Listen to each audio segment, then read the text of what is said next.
referenced it, but no, we have not even done it as a staff yet. James, have you made decisions on green lights, yellows, and reds yet? And are there any guys who will definitely, green? Yeah, we have. Probably better if I brought that list, Chris. Green, yellow, reds next time we get together. But yeah, I met with those guys. So typically, I always meet with them 2 days before we break into what we call D squad or scout team. We did that today, so I met with them 2 days ago. Then their position coaches met with all of them yesterday, and we did do that. So I don't have the list in front of me, but I'll be happy to go through that with you next time. How do kids deal with that kind of thing? I mean, if they aren't necessarily agreeing, just generally speaking. Yeah, I think for a lot of them, they're pretty self-aware. I mean, they haven't either broken into the too deep. They kind of see the writing on the wall. There's some guys that aren't. That's always the case. There's some guys that just aren't as realistic with where they're at. So some of those conversations are hard, but most of them, they see it the same way. And what I try to do is probably the week leading up to it, I go around and ask them, where do they see themselves? And I'd say 90% of the group sees themselves the same way the coaches do. Now, the other thing, as we know, is the new red shirt rule kind of changes that. You can still play a ton of football and regain your red shirt.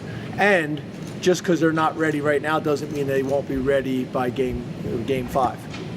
James, what would you say about the camps that Drew, Shelton, and Caden have had thus far, and how would they progress from the spring until now? Yeah, Shelton has had a good camp. He's played both sides, both right and left tackle, which we think is important for his development and for us as well. Caden is a little bit like the questions you guys have had with me in the past with the O-line. I don't really like putting it out there in the universe. I'll let you guys tell me kind of where they're at. But I've been very pleased and happy with Caden's approach this camp. He's had a really good, consistent approach, and I'll kind of leave it at that. James, how is Dante Cephas compared to where you'd like him to be at this point?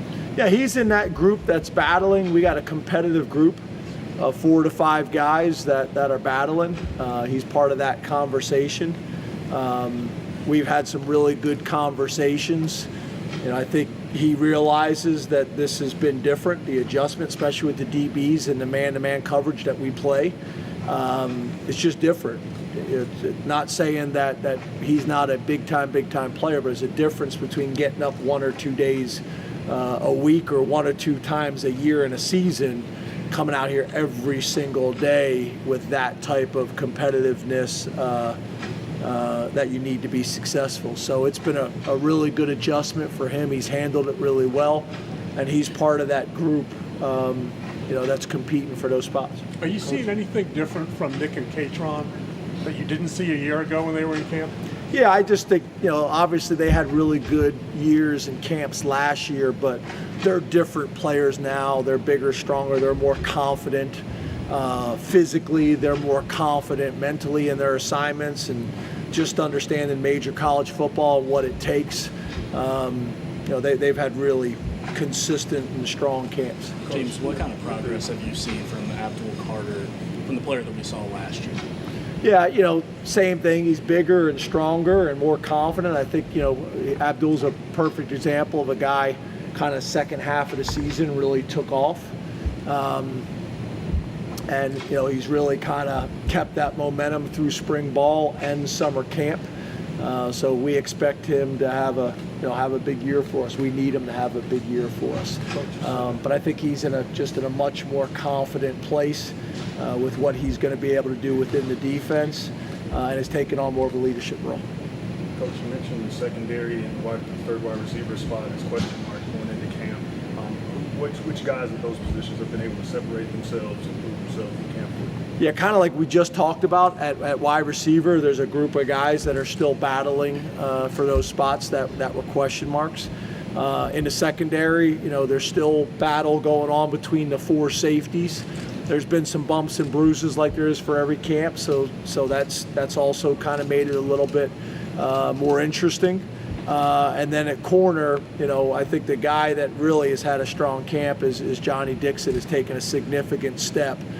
We think we got two really good corners and two corners that are very physical and are tough guys, which can be unusual.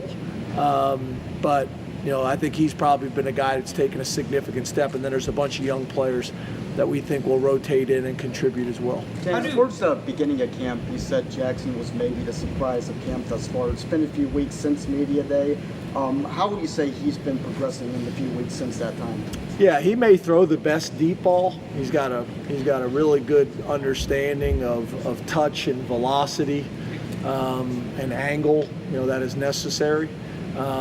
He's still learning, in terms of in the meeting rooms and out on the field, all the different things that we ask in the run game and in the pass game and with protection. So he's still learning, but really has the ability to find receivers and be accurate as a passer. So he continues to do well, and it really is a part of a ongoing conversation at that position. How do position battles change once you start focusing on the season? Because in the off season, guys can compete for position, but then I'm sure that you have to start preparing for an opponent. Does that change anything in terms? No, of because even though there's competitions going on, there's still guys that go out with the first group, and there's guys that go out with second groups, and there's guys that go out with the third group, and that hasn't really changed. There's been a little bit, and there's been some guys that have gotten 2 reps, and some guys that have gotten 1 reps and gone back and forth. We've done some of that. But it really doesn't change, Obviously, the one thing I would say changes is you just don't have as many reps for the 3s. It's more of a 1s and 2s dominated practice. James, if you were to need to rely on JB Nelson in a potentially first-team role this season, what's your confidence level there, and what has he shown thus far in 2023? Yeah, we went into this year feeling like JB was going to factor in either as a starter or starter-type reps. Is how I would have viewed him coming into the season, and he's built on that.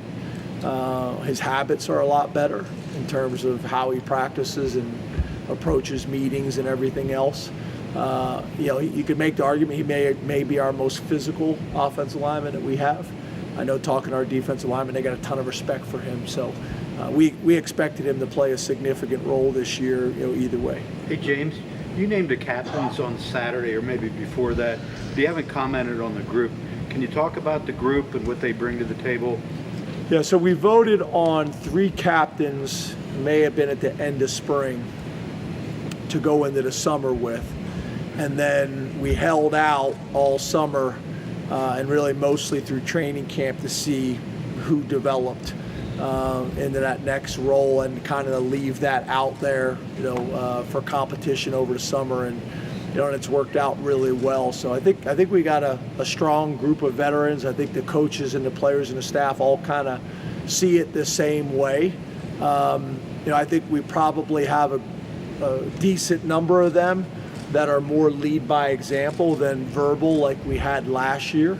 But I think it's a really good group, and when they do speak, everybody listens because they're not, I wouldn't say they're outgoing, type of guys in the first place. So we talked about the leadership looking different this year than it did last year. That doesn't mean it can't be just as good or even better, but it was going to be different rather than 4 guys or 5 guys that were very vocal and demonstrative from a leadership perspective to maybe more of a group that do it, through actions. And then maybe leadership council even having a more significant role. So I'm pleased with the overall group.